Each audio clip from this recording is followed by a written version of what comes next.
चिड़िया और गोरी कवि नदी पर पानी पी रही थी कि गोरी का ध्यान अचानक से नदी के पानी पर जाता है। वहाँ थोड़ी दूर पानी में बहता हुआ एक घोंसला जिसमें एक अंडा भी होता है बहता हुआ उनकी तरफ आ रहा है। रानो चिड़िया, देखो तो जरा, सामने एक घोंसला बहता हुआ आ रहा है। गोरी बहन, इसमें तो एक अंडा भी है, न जाने किस माँ का होगा। घोंसला बहते बहते उनके पास आ जाता है। रानो चिड़िया उसमें से अंडे को उठा लेती है। ऐसा लग रहा है जैसे ये अंडा किसी चिड़िया का है। हाँ गोरी बहन, ये अंडा किसी चिड़िया का ही है।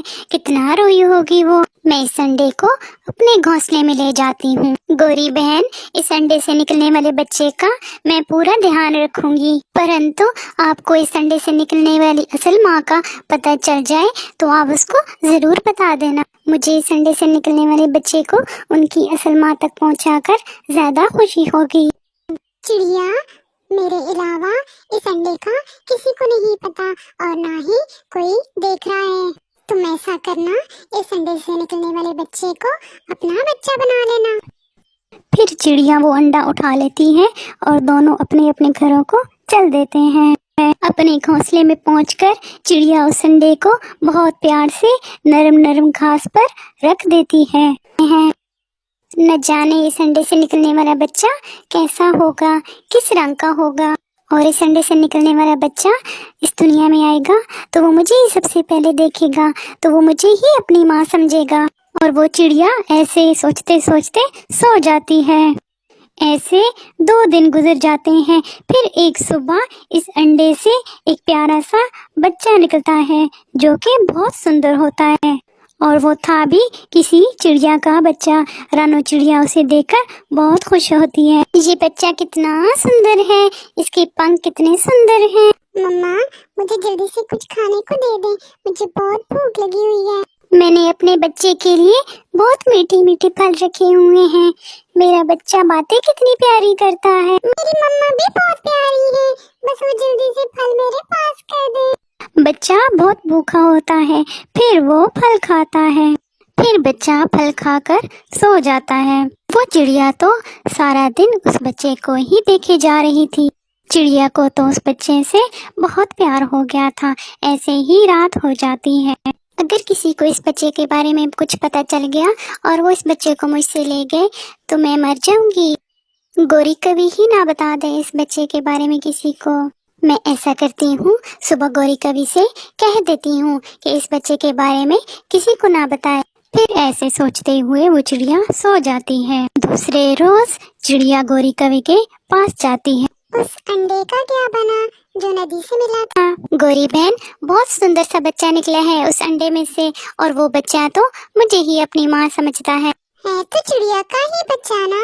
हाँ गोरी बहन, वो किसी चिड़िया का ही बच्चा है। गोरी बहन, मैं आपके पास इसलिए आई हूँ कि आप उस अंडे के बारे में किसी को ना बताना।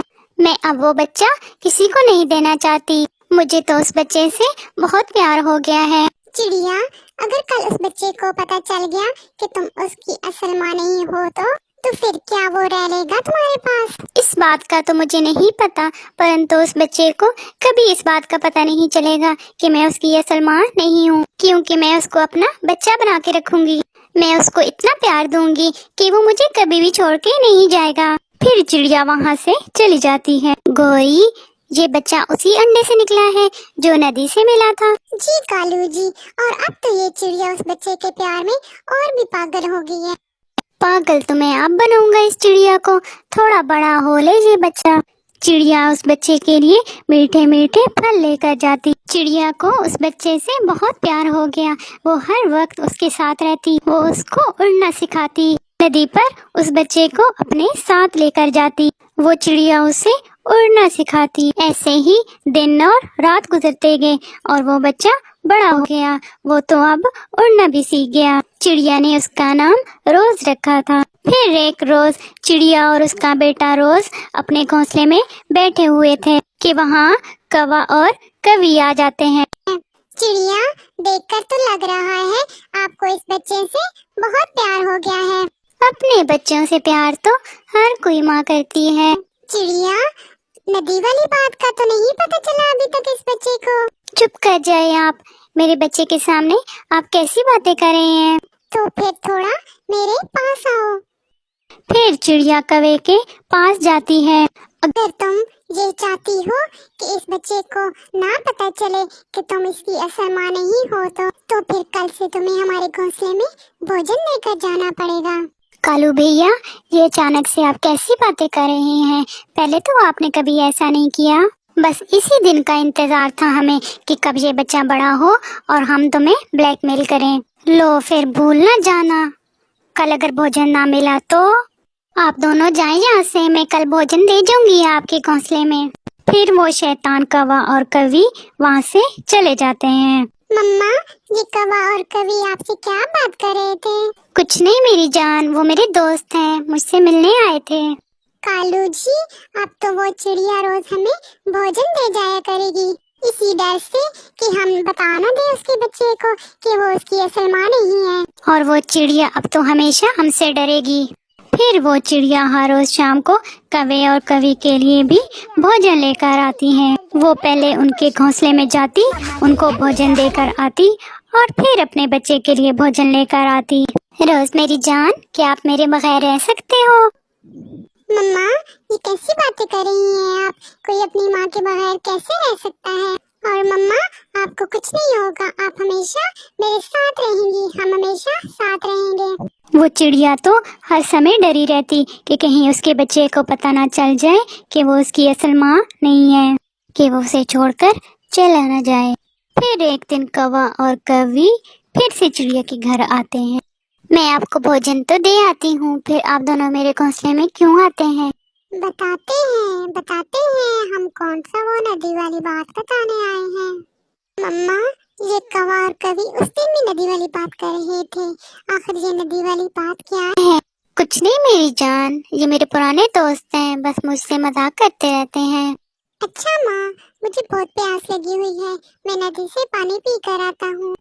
मैं साथ लेकर जाऊंगी अपने बेटे को। नहीं माँ, मैं अभी आया, आप अपने दोस्तों के पास बैठो।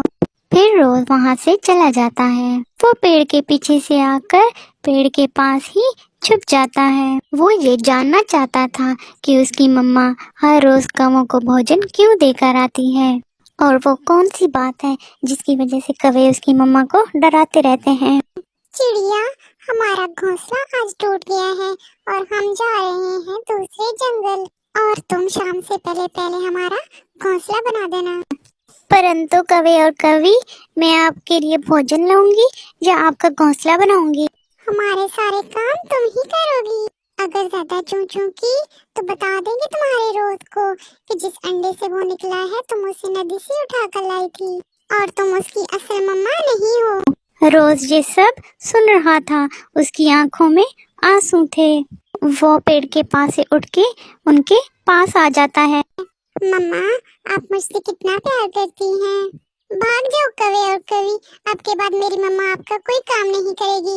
मम्मा, मुझे सब पता चल गया है, पर मैं आपको कभी छोड़कर नहीं जाऊंगा और आप ही मेरी मम्मा हो, हम हमेशा साथ रहेंगे। फिर वो शैतान कौवा और कवि वहाँ से शर्मिंदा होके चले जाते हैं और दोनों माँ बेटा खुशी से रहते हैं।